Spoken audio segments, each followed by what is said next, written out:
Vanessa, welcome to the Doralicious Show. How are you doing today? I'm doing well. Thank you so much for having me. So, Vanessa, grief is something that we all experience in different ways. However, we don't really talk about it, or it's rarely talked about. What drew you to become a grief coach? I'm so passionate about grief, and my story is very long, but I spent a decade of my life very, very sick in bed with debilitating chronic illness. I also died once, so I have a connection to grief that is very deep, and I studied grief and trauma, became a bereavement educator postgraduate studies, and not knowing that I would one day be really using these resources, this awareness, this knowledge. And fast forward, I recovered completely from illnesses that the doctors said would take my life. I got my life back. I started to help others do the same. And shortly after that time, we had the sudden traumatic loss of my father, George Azelis.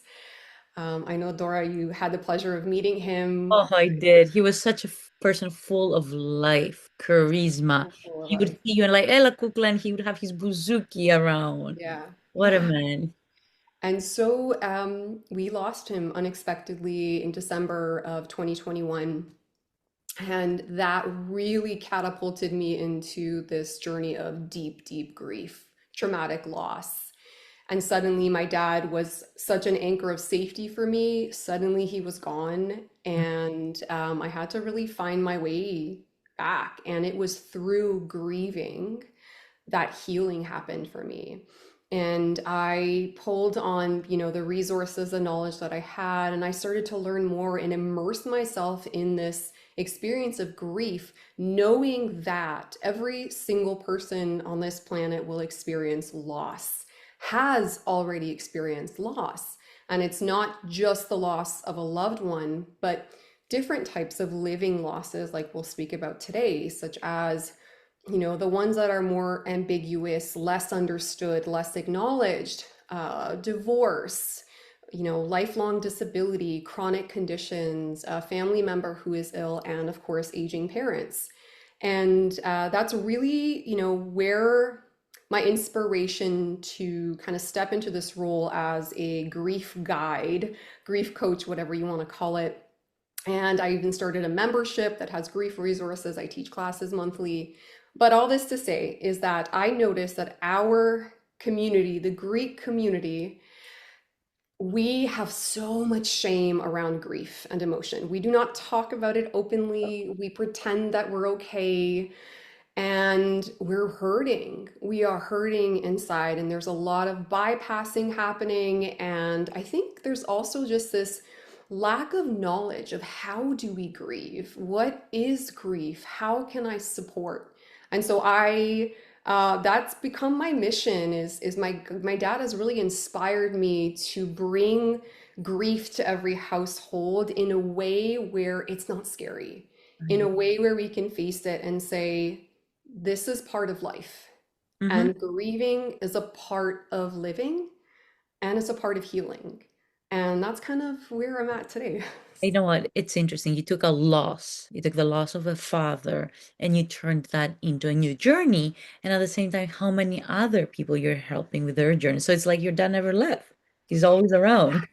And that's what we call about when we talk about making meaning from loss. Mhm. That's what I mean, right? Is where we can bring, grief doesn't mean the ending of a relationship. It just means that the relationship changes, right? When we lose someone.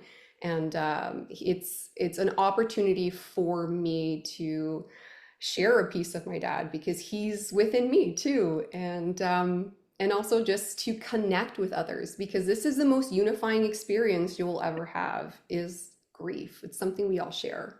Yeah, I think you touch on an important point. It's all shapes and forms. It's either a parent, a divorce. You grieve friendships Yeah. sometimes. But I Yeah. want to talk a little bit about, you talked about your own life and your experiences. And your Instagram, you write how I shouldn't be alive, but here I am. So tell me a little bit more, expand on that. Of course. So I was, I guess my journey with chronic debilitating illness, I was diagnosed with over 50 different diagnoses. I had close to 100 symptoms that I dealt with daily, severe chronic pain, just so many chronic symptoms. I had POTS syndrome, I had chronic fatigue syndrome, I had, dysautonomia, organ issues, just so many different things. And I was young when it started for me in my 20s. My kids only knew me as sick. I got pregnant and by the grace of God was able to give birth to two children, and I only got worse. And it really peaked to the point where I got to a place where I could no longer stand or even sit up without losing consciousness. I was completely bedbound. I was admitted into hospital, full-time care, and my dad was the one, my mom and my dad, but my dad mostly would be just at my bedside 24/7. And yeah, and I was given the diagnosis or the prognosis of you're never going to walk again. Like, this is your life. You probably won't get to, your 40s or 50s. You just have to accept that this is your life. And that You was clearly did not accept it. I did not. I did not accept it because I knew that God had more for me. That's actually where I found God. I was not a spiritual person. I was, baptized. We're all baptized, but God found me in that darkness. And that's where a relationship started. So I can say that God met me in my grief and something started to shift. Hope started to come, and he guided me every step of the way. Miracles upon miracles that have happened in my life where I shouldn't be alive. I flatlined, my heart stopped, but here I am. And so God uses everything. I truly believe that, and he used this experience. So I, by the grace of God, again, started searching. I found, what was the things that would support me and heal me. And part of those things were neuroplasticity, rewiring my brain, working on my trauma, feeling my emotions, just supporting my nervous system so that my body could heal. Because when our body is given the right circumstances, it can do what it's created to do, which is heal. It can recover from things that the doctors say, no, you cannot recover from. And so I've been doing that for the past 6 years, supporting others who are with debilitating chronic illness, teaching them to regulate their nervous system, build emotional intelligence, rewire their brains, find safety in their bodies, because so much of our illness, chronic pain, symptoms, anxiety, panic, depression is because we've been in survival our whole lives, running on stress chemistry. And I teach people how to find safety. Hmm. And And is it safety in this grieving process as well? yes, that's a big piece of it because repressed emotion is at the core of many symptoms. When we push down emotions of grief, of fear, of sadness, even anger, our body will talk in different ways. So Mm. it will always find a way to be expressed. What is suppressed will always be expressed somehow. And so I help people build safety with emotion, and we do that through various methods, but this awareness of the fact that emotions are felt in the body. And so many of us bypass that. We think, oh, We- I'm grieving, right? I have a story about grief. I have a belief about grief. I have a thought. Okay, the grief is here, but it's actually in our bodies. Yeah. Hmm. And emotions in general are in our bodies. Like, if I were to ask you, when you're angry, where do you feel it? Probably in your chest, maybe your fists are tense. When you're sad, where do you feel it? Right? Maybe in your stomach and your heart space. Like, our body tells us before our brain understands what we're feeling. And so much of my work is somatic based. It's bringing us back into our bodies where most of us are distracting all day long so that we're not in our bodies, right? Scrolling, distracting, doing whatever we can so that we do not feel the discomfort. But the truth is, when you make room for the emotions, the grief, the sensations, all the discomfort, you actually make more room for the good stuff. So You you get make to more feel. room. It's Yeah, about feeling your feelings to make room exactly. for more. I, Yeah. I think we're in a generation, especially our millennial women out there, they're balancing their own families, but also the elder parents. Yes, I've heard that's a from big a one. lot of people that it's hard Yes. and they get exhausted, resentful, overwhelmed. So what do you say to these people about these feelings when they care for their older parents? Yes, so that's a big one, right? It's a living loss, as we discussed earlier. We can call it disenfranchised grief, meaning a grief that isn't recognized. So first of all, we feel very alone in it, Mhm. right? No one's really talking or asking you how you're doing. They're saying, "How's your mom? How's your dad?" Mm, Right? When the caregiver takes on an immense role, that shift alone is something to grieve. The fact that you were a child, you depended on your parents, and now the role has reversed in a sense. Now you are a caregiver and you are a parent in many ways. So there's that grief that comes. There's this huge change that shakes up your entire relationship. There's more responsibilities, more survival energies, more stress in general. And so your emotions may be higher, or you may feel completely numb, right? Depends where you're at. yeah. But you may even be more prone to, having really short reactions or responses, limited capacity. And the grieving already starts at that stage. So as your parents are getting older, you're pre-grieving. You just don't know it. Yep. And most of the time, we're like pushing it aside. No, no, no, don't think about that, right? We don't want to think about it. And the truth is, this kind of idea of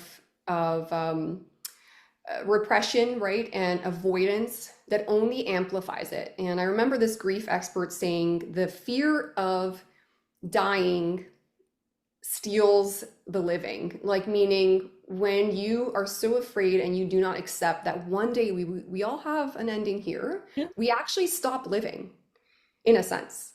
So Hmm. when we can welcome, and we're not saying it's going to be right away, but when we know that our parents are aging, circle of life, we can understand. So first of all, that acceptance. But getting to acceptance comes through grieving. And you're going to grieve. You're going to have all the different, levels of grief, the different stages, the denial, the anger, the depression, the acceptance, and all of that. And they're going to come up and down, and it's not going to be linear. And we have to honor that and recognize that we have to let go of expectations Because because it's everyone's grieving not, different. yeah, it's not going to look like you thought it was. It's not going to look the same as it did for your cousin or whoever it might be. Everyone's experience is unique because you're unique. And allowing the emotions to be there would be at the forefront. Receiving, receiving help. Asking for, Or but yeah. also receiving help is just vital, vital, vital. So there are so many resources in our city, in our communities, not just for our parents. Like we have the personal support workers, we have home care, but did you know that there is a caregiver support? Like Toronto has services for caregivers because it knows how exhausting it can feel. Absolutely. And you're going to feel guilt. There's going to be times where, like, I should be doing more, I shouldn't, right? And the truth is, yes, if we all have the resources and capacity, I think we would all make the decision to take in our parents and give them the care that they're needing. But not everybody has the capacity. People work, we have kids. We maybe you don't have the finances to do it, or we're all doing the best that we can, and the key is to not judge. Don't judge your decisions. You're making the best decision you can in this state. Don't judge what you feel. Some days are going to be better than others, and other days you may feel completely depleted. Other days you may feel like you have capacity. So bringing in compassion, grace upon grace, and really honoring yourself and your needs, right? So what does that look like? Well, maybe you are going to place boundaries Hmm. because you matter. Yeah. right? And sometimes Maybe, yeah, it's that recognition that this is the best I can do today. exactly. Yeah. Yeah. So what, what is your capacity that day? And that's really how it needs to be when you're in this season. It is day by day, sometimes moment by moment, and reassessing that as it comes. So honoring your limits, saying no to the things that you want to say no to, taking care of yourself, like self-care, book that massage, go for that vacation even if it's possible. I think, the last thing a parent would want is for their child to stop living in order to care for them. Like And there needs to be a balance. it's interesting. It's like on the plane, you first put on your own oxygen mask Exactly. and then your child's or everyone else's. Exactly. Yeah. I don't think any parent, with all their faculties and understanding would say, I want you to give up everything for me. Right? So we want to recognize that. And then also supporting yourself, maybe with a therapist or a grief counselor, a support worker. There are even support groups for people with aging parents, for people who are caregiving for parents who are ill. And this is part of like the mental health piece is how can I support the processing of this? Mhm. How can I sit with the emotion? And I know, I don't know about you, but sometimes it's hard to sit with this emotion or at least express it to your closest family Mhm. because sometimes they judge, right? Or they don't have the capacity for it, right? So let's say you have your elderly parents and your sister's stressed, you're stressed, your brother's stressed, and they don't have the capacity to hold your pain. So this is kind of where I would say, working with someone one-on-one that can witness your pain and hold it without judgment would be something that would be really supportive.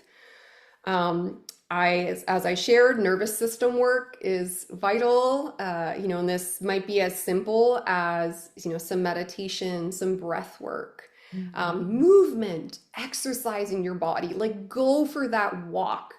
You don't even know the power of a walk until you're in that walk and talking to God and like pouring your heart Your out, own right? thoughts. It's the walk Yeah, of your own thoughts. Yeah. So, yeah. in your opinion, can joy and grief coexist? 100%. I taught a whole workshop on that. Joy and grief can coexist. And we know the Greek word charmolipi, right? Hmm. Joyful sorrow. There's a reason that word exists because it's not so black and white. It's not an either or. Two things can be true at the same time.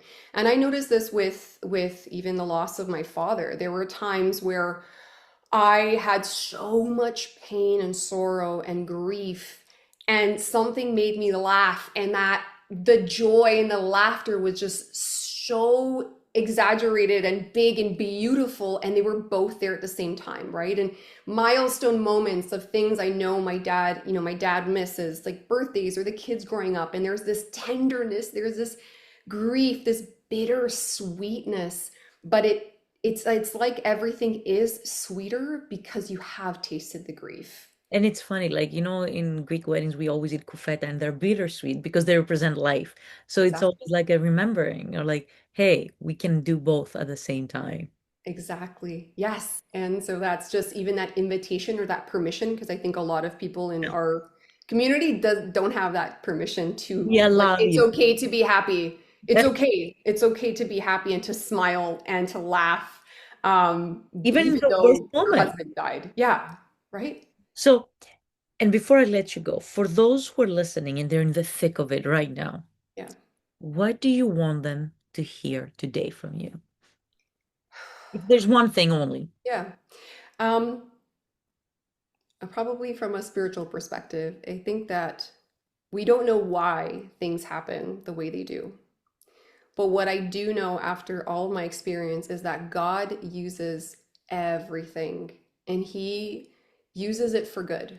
And so, whatever you're going through right now, reach out for support, right? Reach out for that support. Don't try and do it all on your own. You're not a superhero, you are Mhm. human. But also know that God creates beauty from ashes, and He will for you too. Thank you. I love that. Well, Vanessa, I'm so happy to have you.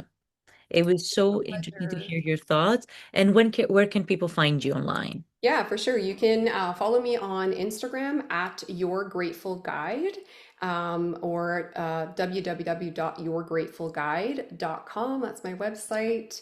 And yeah, and I actually do some events in the grief community, in the Greek community pertaining to grief. And I'm planning to have another one soon, so I'll just update on my website. Awesome. Thank you so much. Have a good one.